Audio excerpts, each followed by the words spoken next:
Hello, welcome to Now Tell Us. I'm your host, Anthony Moirore. At Now Tell Us, we always have guests come and tell us good stories. They come and inspire us. They come and educate us, or maybe highlight a cause that is out there. And we always have great guests with us. Today's episode is sponsored by Podmatch. Now, Podmatch is a platform that automatically matches ideal podcast hosts and guests for interviews. If you'd like to sign up as an interviewer or an interviewee, follow the link in the description. And yeah, I will appreciate you doing that. Remember to share our episodes or once you go to our platform, which is nowtellus.com, and listen also on the platforms. We have Audible, we have Spotify, and we will appreciate every feedback that comes to us as we keep going. Now, I won't waste one more minute because we have a guest with us who has some great things to share with us. And at this point, I'm inviting to the show Jeff Kikel, and I hope I got that right. You got it right, bud. Close enough. Welcome to the show. Thank you. I'm glad to be on. Yeah, it's such an honor to have you here, and we really appreciate you taking your time. So, before we get into the topic of the day, can we know who is Jeff? Okay. Well, I guess I always explain the topic of the day and my life are kind of entwined. So, Okay. For most of my life, I was an employee of several different companies.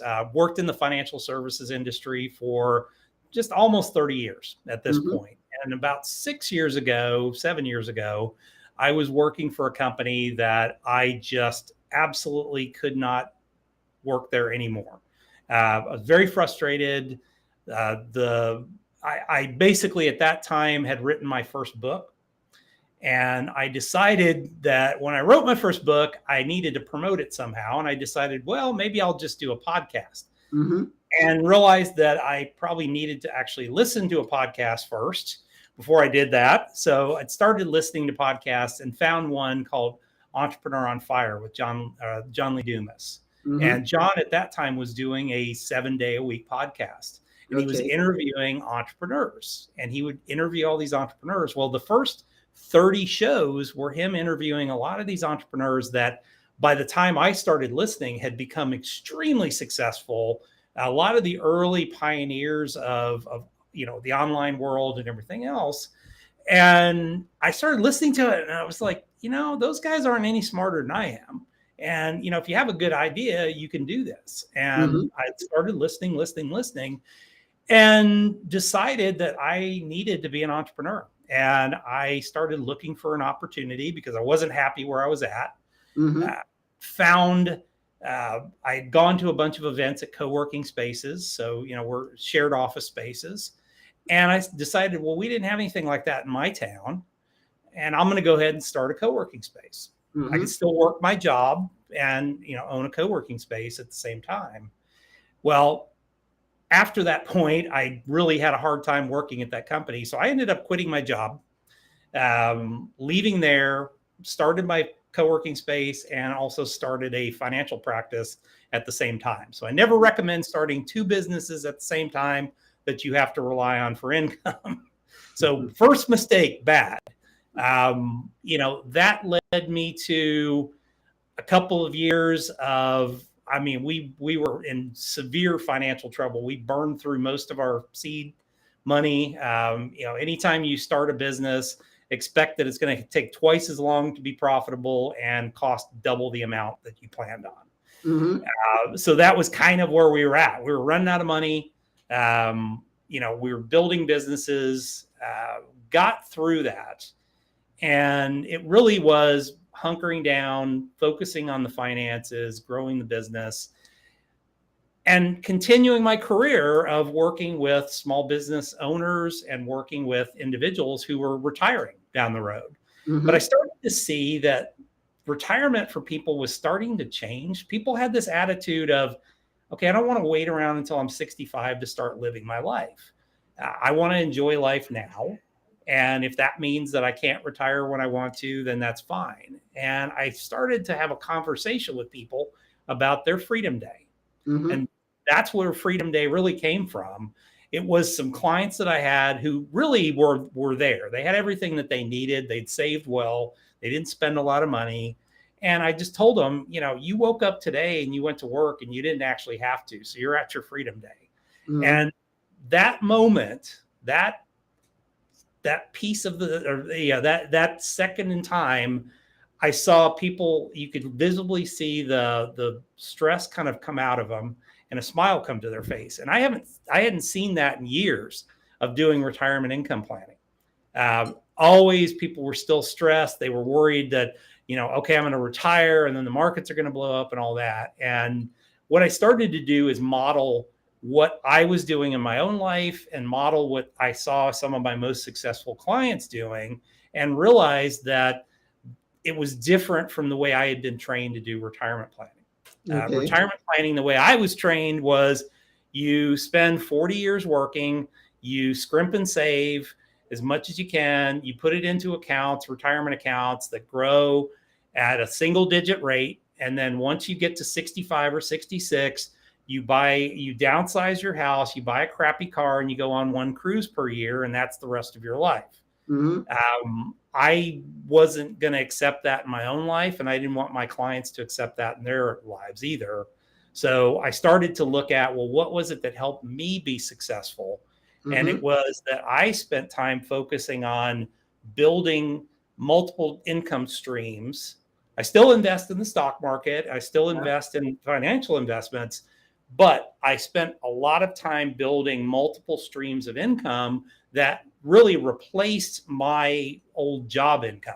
Okay. And I was able to live without having to worry about it. I mean, I could get up today and not work for the next month, and I'm still going to be able to pay my bills. That's good. So how did I help people model that in their own life? And that's really where Freedom Day came about. It's a book that's coming out now, sharing those strategies. It's launching a new financial practice based on those strategies as well. Oh, wonderful. That's quite an intro. And we appreciate you. And knowing that we have a Freedom Day book coming, which we are going to eagerly await as it comes. And as we proceed, let me thank each and every person who's watching us, even those who get to watch us after we are through with this show. Nice. We are having actually one person who is DC Mike, watching from Benin City, Edo State, Nigeria. Nice. And there are others that maybe have not sent us comments. If you have a question, if you have a comment to make, please send it to us, and we are going to consider it if it's focused or if it touches the topic that we are discussing today. Plan Your Freedom Day by Jeff Kikel. Now, when I saw that planning your Freedom Day, I started to imagine of the many people that I have come across who are working. Yes, they are not looking at retirement, but then every single day they are complaining, this is not the job that I want. And it's like they are enslaved. They are waking up every day, stressed, going to the office and being shouted at the boss, and they come out in the evening downcast. I mean, they don't like what they are doing. Mm-hmm. And I started to imagine now, this is going to be a great eye-opener to them. That's my guess. That's my guess, and I hope so.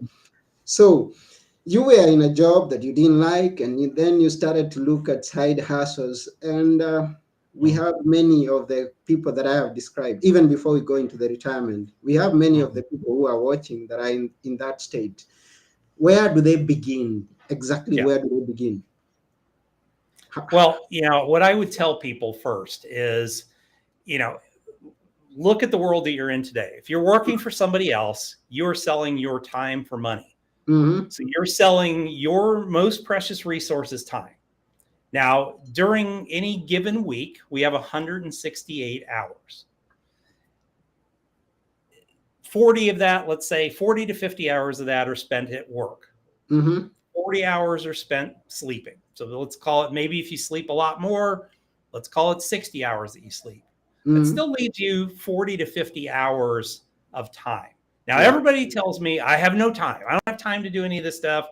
Yeah, but you have time to goof off. You have time to watch TV or whatever you're doing. We all have that time, and time is an amazing resource, or it can be a hindrance to us. Mm-hmm. So, one of the things that you've got to do is say, all right, if I'm selling 40 hours or 50 hours a week of my time and I'm sleeping, what is it that I can do in that remaining time that one doesn't consume more time? So I'm a big proponent of, really, there's 4, what I call, when we build this, we try and figure out first, or when we build a freedom plan for somebody, or what I call a freedom blueprint, Mm-hmm. what we do is we build their what we call their minimum essential income. So we need to figure out what it takes to run your life. And that's not what you are making at your job. Mm-hmm. It is what it actually takes to run your life. So if it's rent or a mortgage, okay, that's part of it. Your cost of food, everything else, all those things that add up that are your minimum essential income. So we need to know what that is first. Then if there's something that you want to do over and above that, Mm-hmm. you need to add that. So if there's some, item, or there's some kind of lifestyle experience that you want, you need to add that to it. Now you know what your minimum essential income needs to be. Then create some type of an income stream that does it. And there's really 4 different types of income streams that people can have.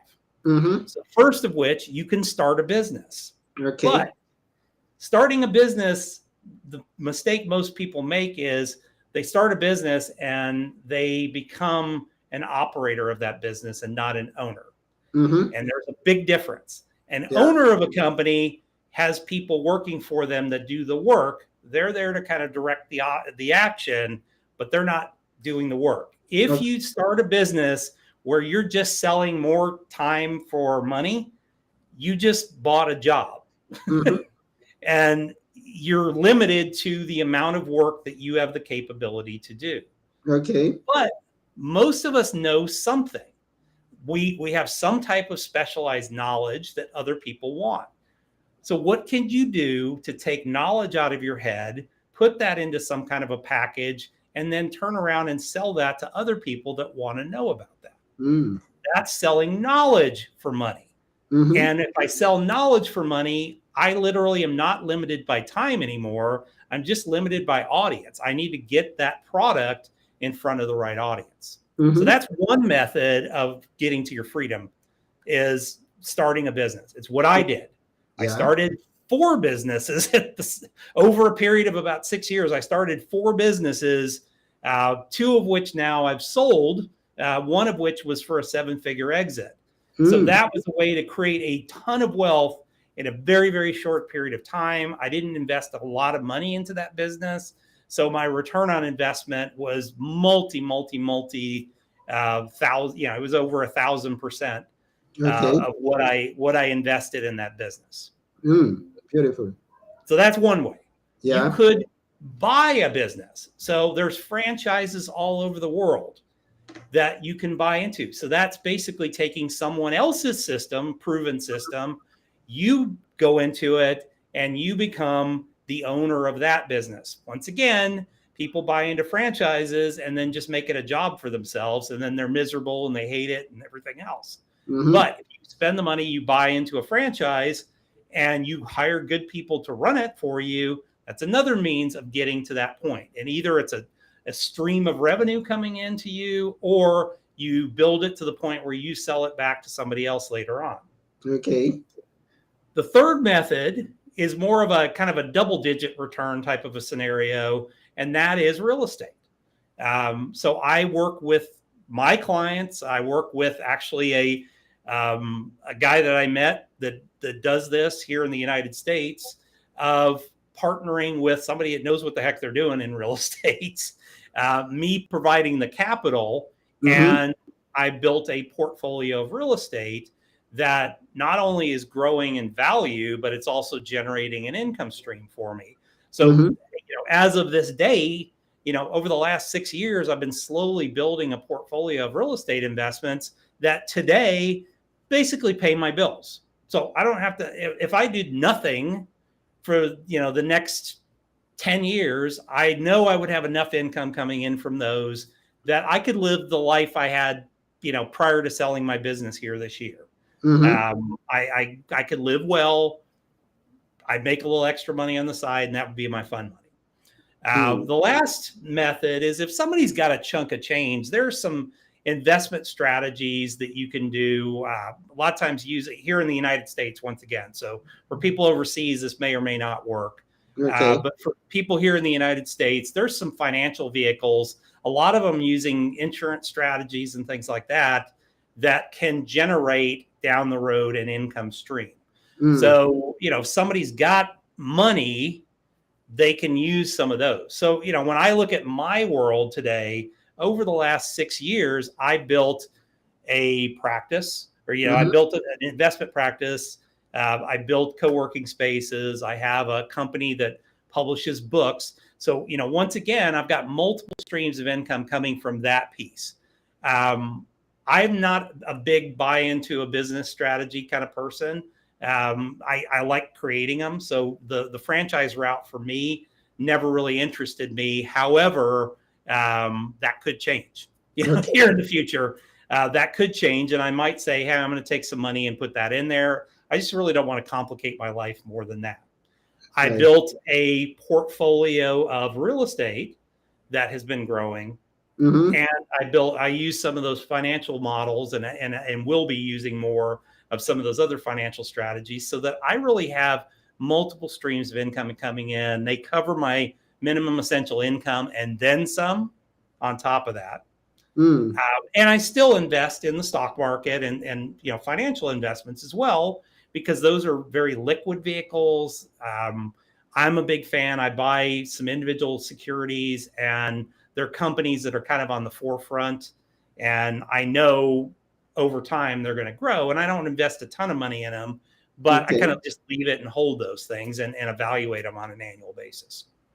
Wow, that's a big insight to someone who's listening there and is wondering, where do I just start? I mean, there are options out there. Like if you have something that you're passionate about, that was quite an eye-opener to many people. And I believe even taking from a comment that has been sent by DC Mike, he says, I'm a public speaker, but currently I'm learning a skill and I have a huge passion for it. That's awesome. And what I would say, Mike, is take that skill and see if, once you have learned that skill, take that skill and see if there's a way. I mean, you're a speaker, so you can teach people that skill. You could create a course that's kind of your own spin on that skill. Yeah. Talking of real estate, I've always had this, but maybe this only works in the United States. But I've had people say that own your house with zero money down, with $0 down. How does that go? Is that something viable in where you it's are? viable. I mean, I don't think it's complete reality.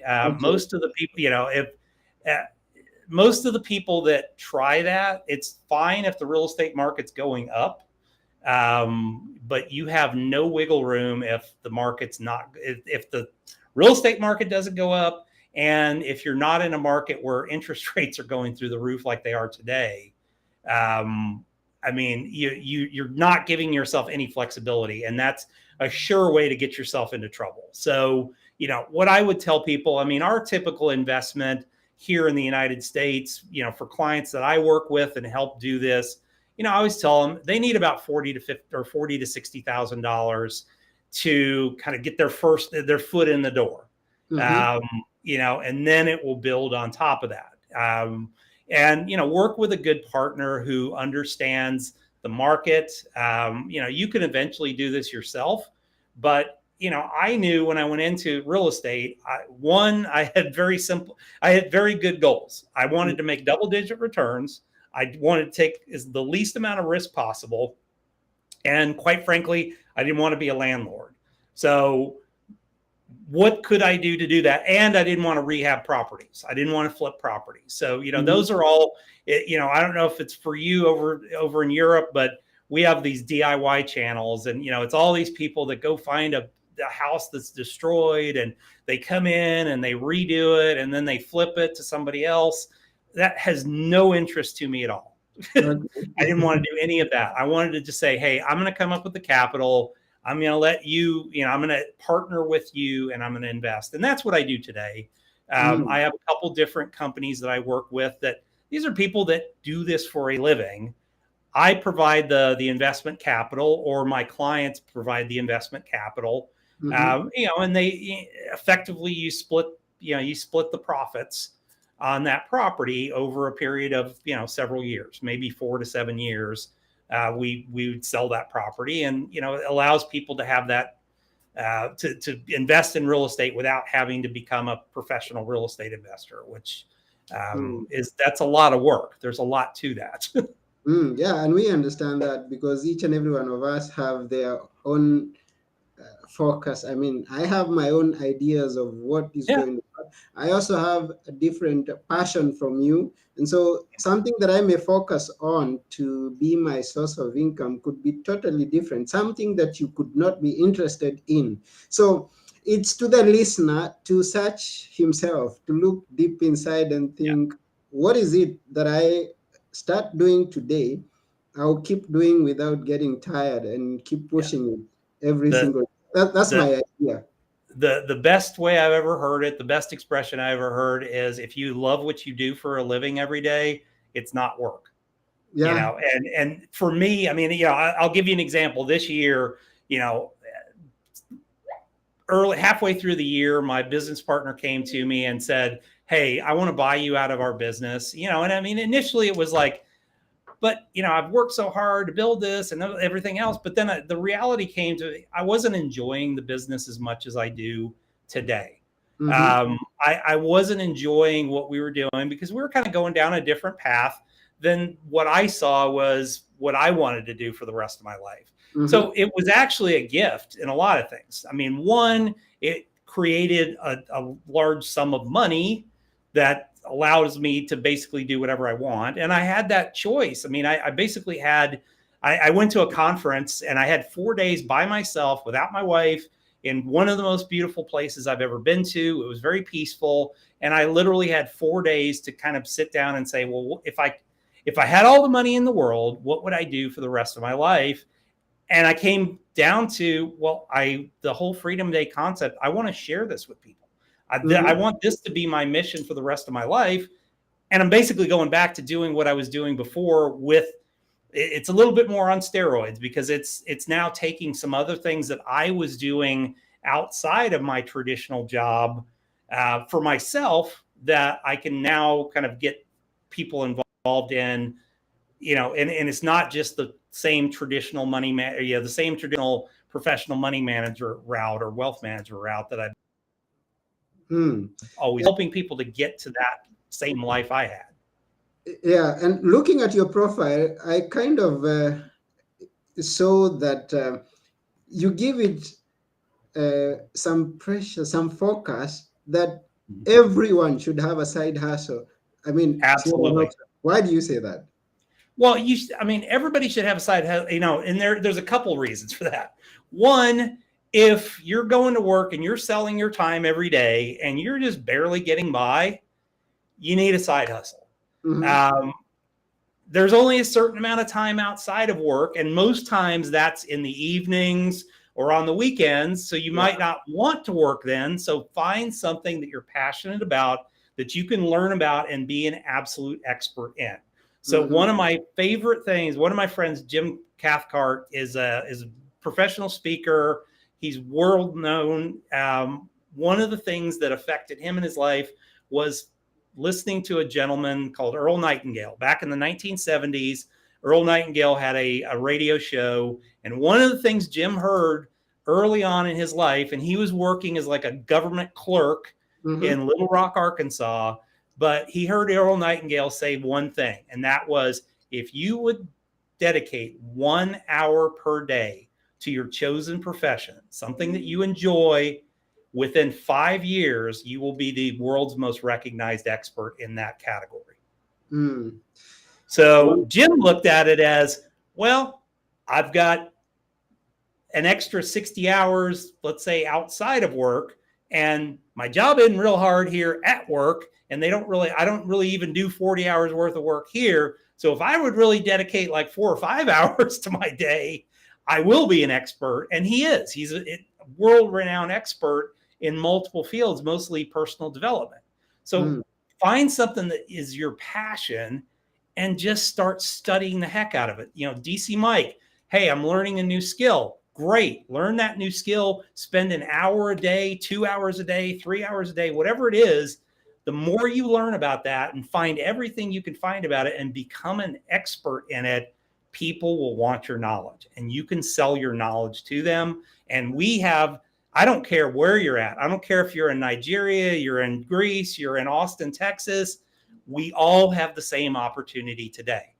We have the ability to create a TV station, which you have, Anthony, which I have. I've created a TV station and a radio station with my YouTube channels, my podcast channel.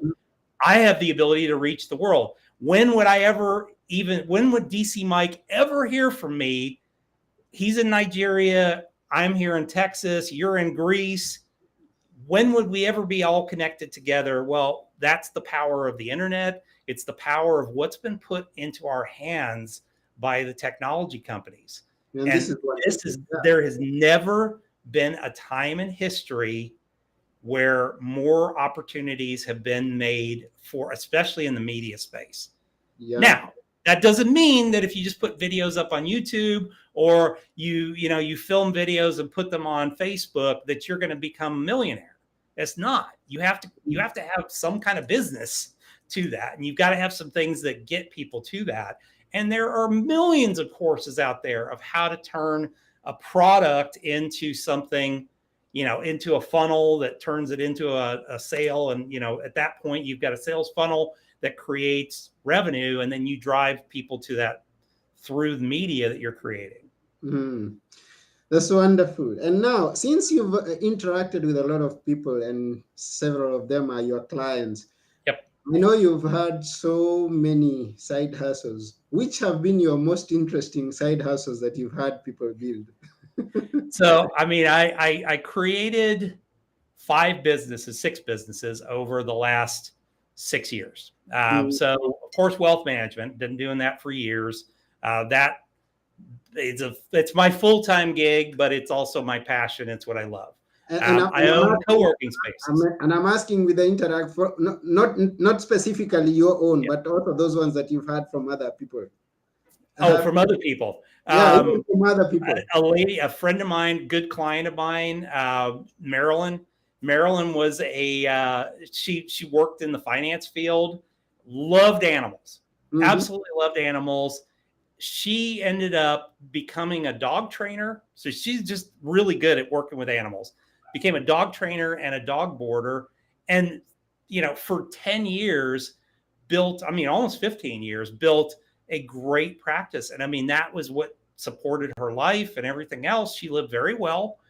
She wasn't massively wealthy, but she lived extremely well. And I always thought that was amazing. I have another friend of mine who worked in the pharmaceuticals industry for almost 25, 30 years. And about 15, almost 20 years ago, and this was still while she was still working, she became obsessed and kind of interested in feng shui and Eastern philosophy and everything else. And what she ended up doing, Belinda, she went out and, she went to China and learned, she became a feng shui master and all this stuff. She came back to Austin and she decided to quit her career. She started helping people feng shui their homes.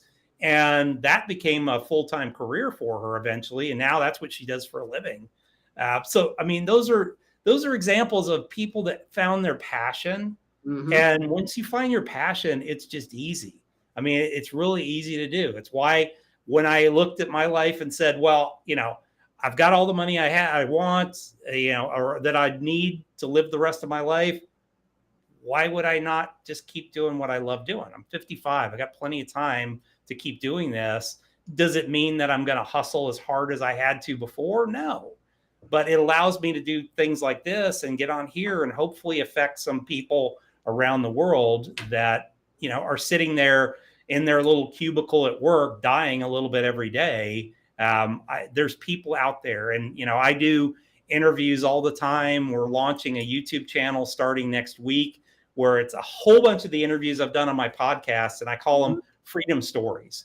It's just these cool people that have done something, that they found something that they were passionate about, and they just did it. They went out there and they did it. They took the risk. They took the chance. Interviewed a lady the other day that, she's the perfect freedom story. 30 years old, got divorced. Her apartment got broken into, and she was like, I just am done. She was living in New York. I just wanted to get out. So she spent 6 months in Bali and traveled all over Indonesia, came back to the United States, was looking at getting a job. And she's like, I just can't do this. And took some money, flew back to Bali, bought a whole bunch of clothing over there, brought it back over and started selling it at street fairs in New York. Yeah. And for 18 years, she I don't think she ever made more than six figures. And now today, once e-commerce happened, she was able to add her more product lines and do it through e-commerce and be around the world. Today, she's making millions of dollars a year, living the life that she wanted to live, and so she's an 18-year overnight success. But, that's an example of somebody that's like, hey, this is my passion. This is what I want to do. And I'm just going to keep doing it until I'm successful. And I like how you describe that 18-year overnight success. Overnight success, yep. This brings to the attention of someone who's listening that nothing is built in a day. I mean, you've got you be there every single day building. There are no get rich schemes. There are no get rich schemes. Yes. What I will tell you though is the what's touted, the hustle economy and work 80 hours a week, things like that. That's just complete and utter BS. By people on the internet that are telling you, oh, go out there and hustle and you'll do that. No, be smart about it. I'm not going to go out there and hustle and spend 80 hours a week because once again, I'm selling my time for money. You know what? I'm going to hustle, but I fit my hustle into about 35 hours a week now. Okay. My schedule, my weekly schedule is this. I get up on Monday morning. I work, basically Monday's my prospecting day. So I reach out to potential prospects. Tuesday is my content day. I spend the entire day putting up, doing content. So it's podcast shows, me doing videos, things like that. Wednesday, Thursday, I spend working with clients. And then my wife and I take every other Friday off. Oh, that's my life now. And we're soon to be every Friday off at this point. What happens for the weekend? Weekends, we go have fun. We're done. When we are working at a job, we are looking to have Saturday and Sunday. Now that's set. That's there. So you add yourself a Friday. Yeah. I add an extra, I'd add an extra day on. So we get every 2 weeks, we get a 3-day weekend. What I will tell you is now with that schedule, because I've clarified my message. So that was a big thing too, was really clarifying my message. Because I was doing a whole bunch of different things, people couldn't figure out how to refer people to me. They didn't really understand what it was I did. Now, as I stopped doing all these extraneous things and I refocused them all into one thing. So what I would say is don't start doing 6 different things and 6 different types of, get one, focus on one. And once you get that one done and it's up and running, then you can focus on something else. I kind of didn't have that capability to do that when I first started because I didn't prepare. I just quit my job and then figured it out. If you prepare, so if you're still working at a job, okay, I'm going to give them 40 hours a week. They're not getting any more than 40 hours a week. So you better learn to be hyper efficient. And if you've got a remote work agreement, which is easier to do nowadays, figure out how to be hyper focused to where you can produce 40 hours worth of work in maybe 20 hours. So that gives you even more time to really grow a business or a side hustle and get that up and running and get that to where it's generating enough revenue to cover your MEI, then you can say, boom, I'm done. I'm out of here. I hate my job and I'm done.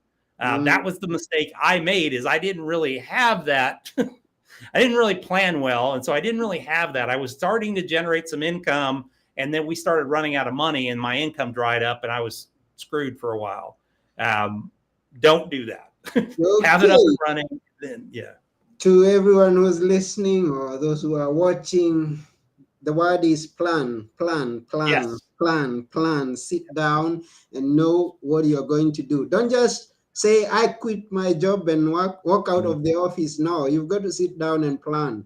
And you can suck it up. You can suck it up for a while. Yes. Plan for it. And here's, if you're starting a business, if you're going to go out there and start a business and it requires some capital, realize it's going to take double the amount of time for it to actually start generating a livable income. And it's probably going to cost you double what you thought it was going to cost you at that point. So if you plan for that, you'll be okay. So if you think, well, I'll be profitable in a year, it's going to be 2 years, and it's probably going to cost you, if it was a $50,000 investment, it's probably going to cost you $100,000 to $150,000 to make that happen, because you're just going to screw stuff up at the beginning, especially if it's your first business. Thanks for preparing us for that. So in summary, what are we going to expect from your book? So the book, so it's Freedom Day, and it'll be at www.freedomdaybook.com. That'll be up and running here in the next 2 weeks. The book is going to come out for your listeners, Anthony. If they go to Freedom Day Book, they're actually going to get it because they're hearing about this for the first time. Freedom Day Book, you'll be able to get the book for $4.99 because I just want to get this in as many hands as they possibly can. The book's going to be about 150 pages, very power packed. It's basically going to tell my story, my strategies, exactly how to do what I did. I'm not going to leave anything out. There's no hidden stuff.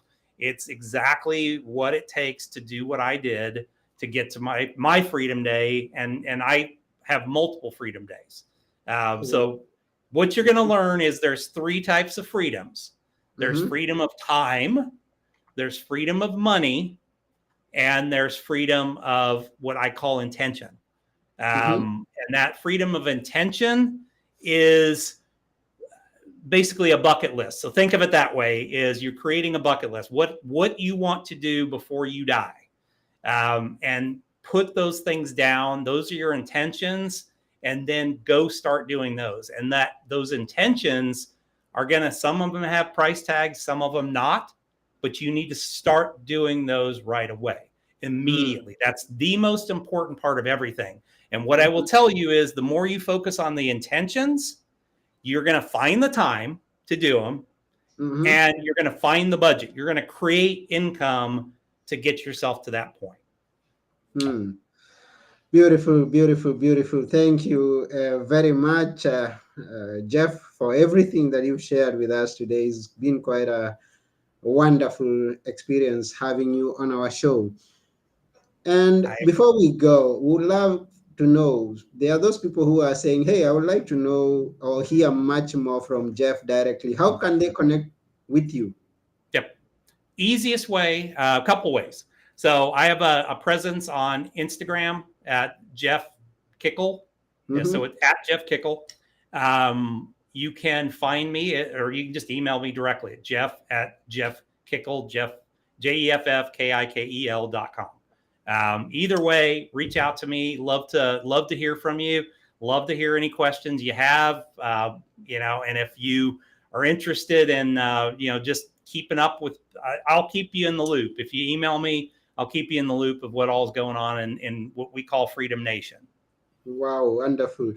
And to get him through the website, you just go to www.jeffkikel.com, and you'll get to connect with him in all the areas. That way as well. Yeah, I've got my jeffkikel.com. That's got to be updated a couple things with Freedom Day. But yeah, no matter what, get to me, jeff@jeffkikel.com, and that you can email me directly, and love to hear from you and love to answer questions.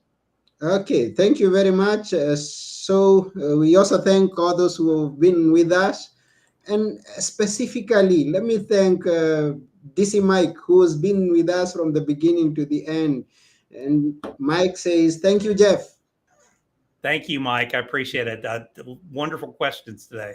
Yes, and also those who get to watch after we are through, we thank you. If you send us some feedback, we appreciate. And absolutely.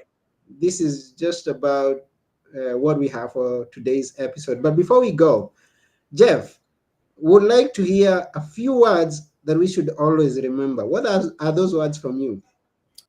Well, let's go back to what Earl Nightingale said to Jim Cathcart in 1976. Mm-hmm. If you want to be the world's most recognized expert in anything, spend 1 hour per day learning something in your chosen field, and within 5 years, you're going to be there. Wow. Thank you.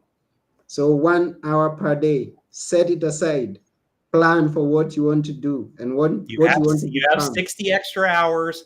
You can take 1 hour a day and study in your chosen field. Wow. Yes. Thank you. Thank you very much, Jeff, for those words. And that's about it for today here at Now Tell Us.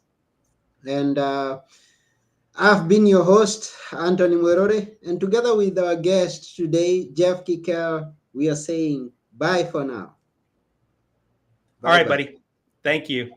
Thank you.